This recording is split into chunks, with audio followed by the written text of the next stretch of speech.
Welcome to Bewitching Bitches. Get dog wise. Today we're talking about the 5 freedoms. So the 5 freedoms are essentially an internationally accepted standard of care to make sure that you are looking after your dogs properly. The 5 freedoms are freedom from hunger and thirst, freedom from discomfort, freedom from pain, injury or disease, freedom to express normal behaviour, and freedom from fear and distress. So if we delve into each of these separately, the first one is such an important one that often new puppy guardians forget or don't know about, and that's the freedom from hunger and thirst.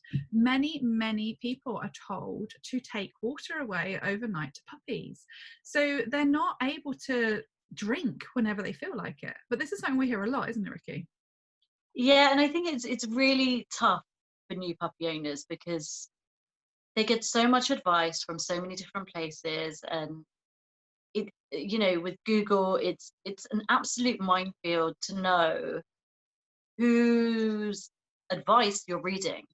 Are they an expert? Are they a self-professed expert? And Debbie next door wants to tell you what to do with your puppy, the vet's telling you one thing, your friend's telling you something else, the book you've got telling you something else. You just want the puppy to sleep and to be toilet trained, and it's overwhelming. And so it's really easy to fall foul of These things, simple things. It is really easy. And I suppose if you look at it from a very functional point of view, then you'd assume that if you withheld water, then it would mean they don't need to go to the toilet overnight. Like, that's the logic behind that concept. However, it's counterintuitive, because if you wake up thirsty overnight and you have a drink next to your bed, then you're just going to drink it and go straight back to sleep. If you have to get up out of bed, go downstairs, go to the kitchen, get a drink, then by the time you get back upstairs, you need the loo and you're wide awake. So it is really important that your dog has access just to drink and go back to sleep. Otherwise, they'll wake up thirsty, they start pacing, they start walking up and down, they need the toilet then, and once they have gone to the toilet and come back, they're wide awake, they won't go back to sleep, they can't just settle themselves. So you've got to settle them all over again. So actually you've made your problem of getting them to sleep through the night, the eternal goal, even harder than it was before. So much work. And it's so it essentially can, and it doesn't always, but it can teach your dog to start gulping their water when they wake up and before they go to bed. So again, they end up with full bladders, needing to go to the toilet because they're not sure when they're going to get access to their water again. So yeah, all these things are really important, but freedom to be able to have fresh water at all times is one of the main ones. And it's also quite a basic right, really, isn't it? It's when you really think about it. And I think, again, often we're so flooded with information, we don't take the time to think about it and digest it. And it's inhumane, isn't it, to withhold water from an animal? We don't ask why enough. We don't ask why would we do that. We just go, oh yeah, that would make sense. If they haven't got a lot of water in them, then they're not going to need to go to the toilet. But then realistically, they're not hydrated, they're not going to be learning, and they're likely to Can we also start skipping lunch? Because I really don't want to take you out for a poo later. It's a pain in the arse. Yeah, exactly. It's raining, so I'll just give you double at dinner, yeah? That's okay? No, it's not okay. So early. I don't want to get up so early, so I think I might just delay your dinner so I don't have to wake up so early in the morning to do all this stuff. Yeah. It doesn't make any sense, any logical sense. When we start digging into it, it doesn't make logical sense. And the other place that people don't remember to give them water is, of course, when you travel with them.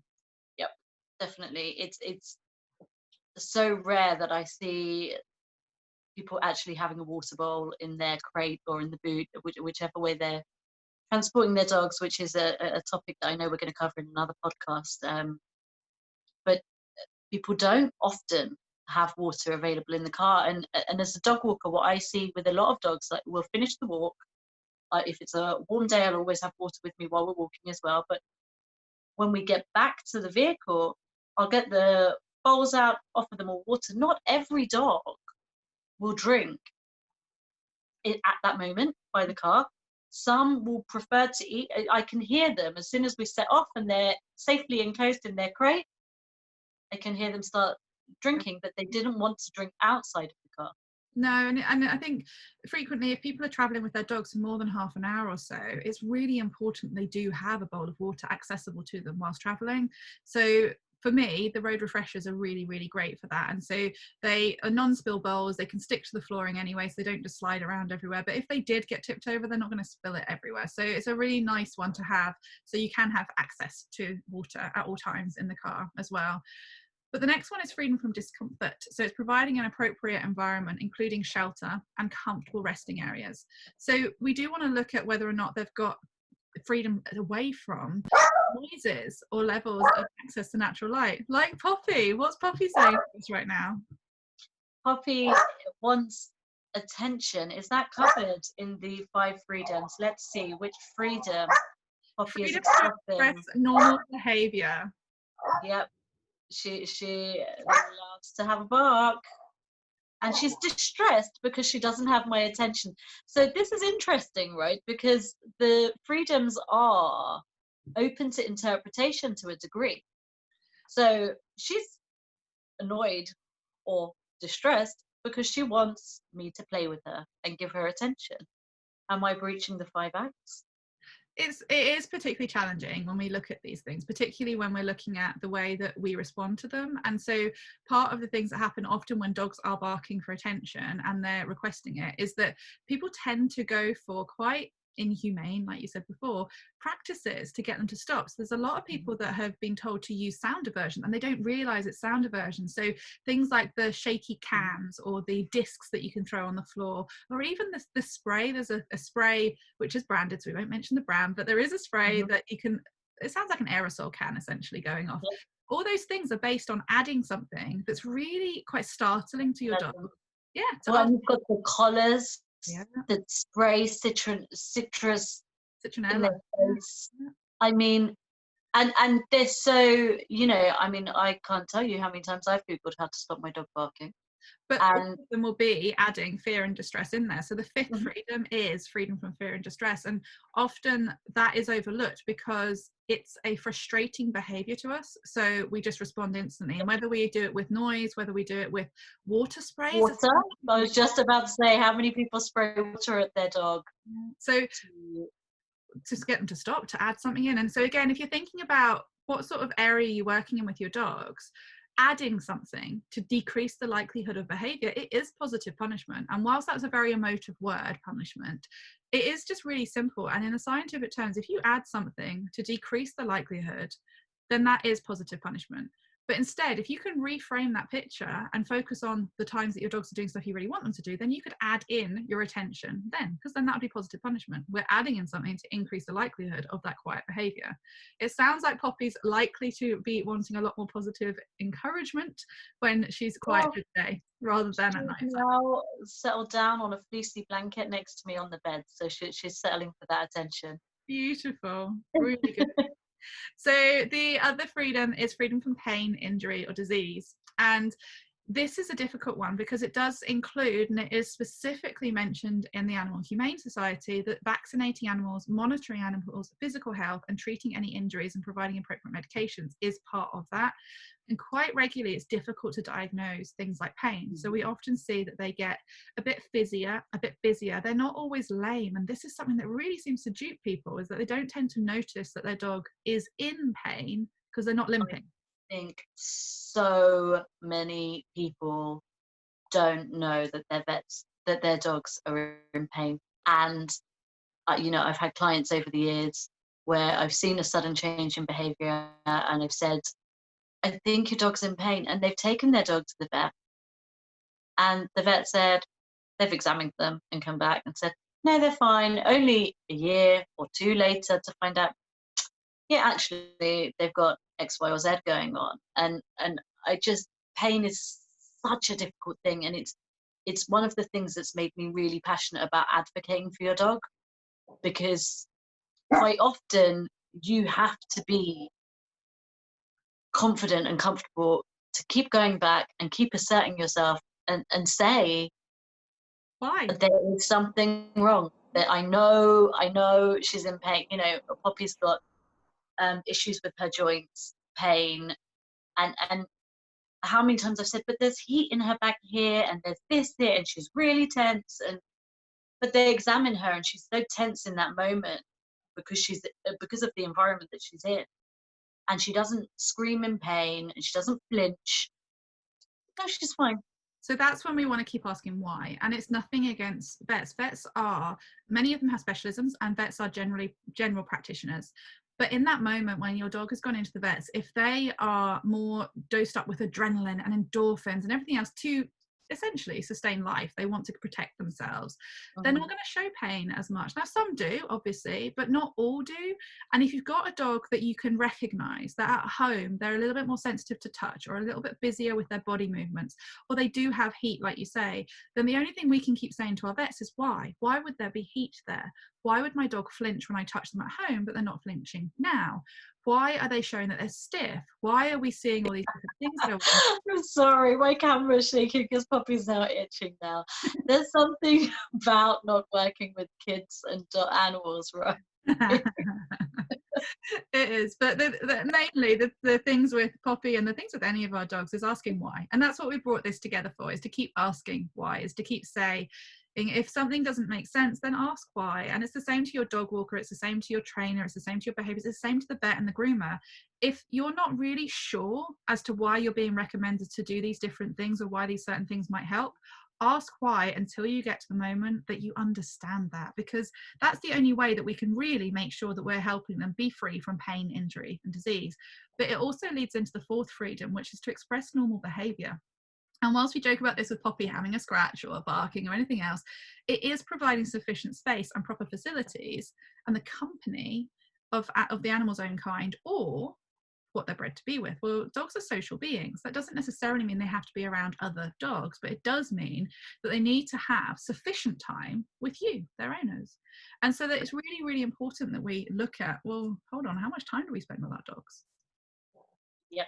I think particularly these days, you know, so many people have dog walkers, they work long hours, and you kind of outsource that care to other people, which is a responsible thing to do. But how much time do you actually spend waking hours with your dog? It's really tricky, because I know that I definitely contributed to this, because 13 odd years ago I was doing the dog walking alongside the training, and then I did the daycare alongside the training, and it meant that people that previously, when I was young 20 years ago, not I was young a lot longer before that, but 20 years ago, dog walkers didn't exist, daycares did not exist. And so now it does exist. We've essentially told society as a whole that it's okay to get a dog, even if you work really long hours. And whilst this is going way off on a tangent that I'm sure we'll cover in another episode. Sure we will. We're good at tangents, by the way. If you're new to listening, we are very good at tangents, so get used to it. And also get used to Poppy putting in her 2 pennifs. She needs to. But the main thing is that you question yourself on that. If you know that you're going to be working really long hours, you know that you're going to get a person to come in, rather than just getting them to split up the day, you could get them in twice, or you could do a longer time someplace else. I tend to not recommend putting dogs into large group daycares, and I know that we will go into more details about that, but generally speaking, it's really important to look at how much time have you got with your dog and how much are you influencing that, because like sending your kid to school, if you don't check it out, how do you know what your kid's going to turn out right? Well, I think, you know, we've gone off on our tangent, and I think actually that brings us right back to the last bit, the last freedom, which is free from fear and distress. And when your dog is in the care of another person, whether that's a daycare, a walker, a professional, you know, don't just assume that they're not distressed. Don't just assume that they're not feeling fear.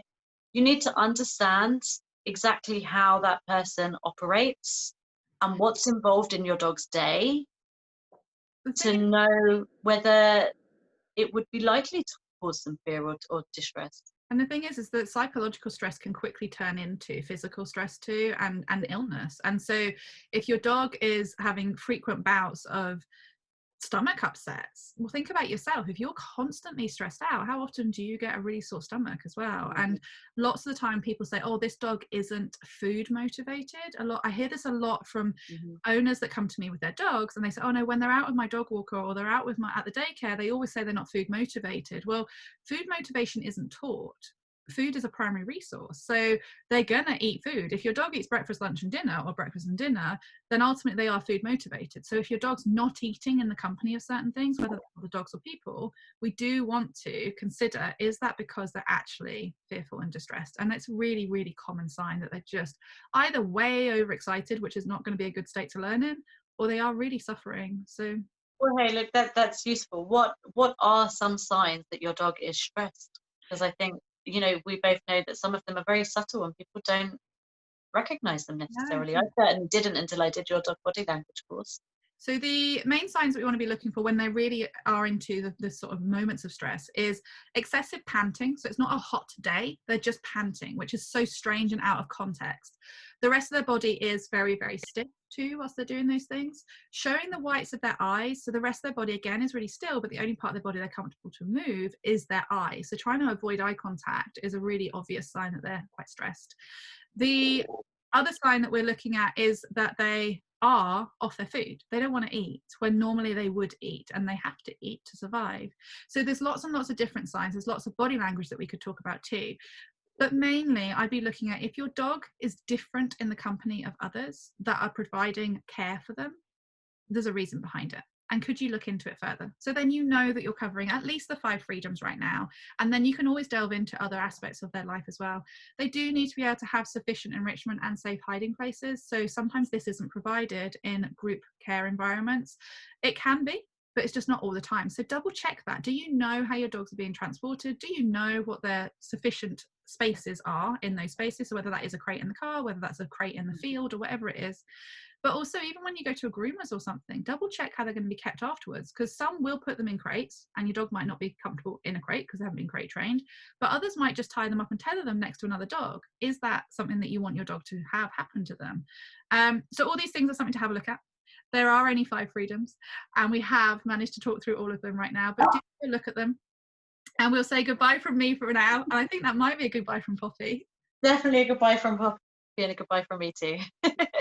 Take care. We've been Bewitching Bitches. See you next time.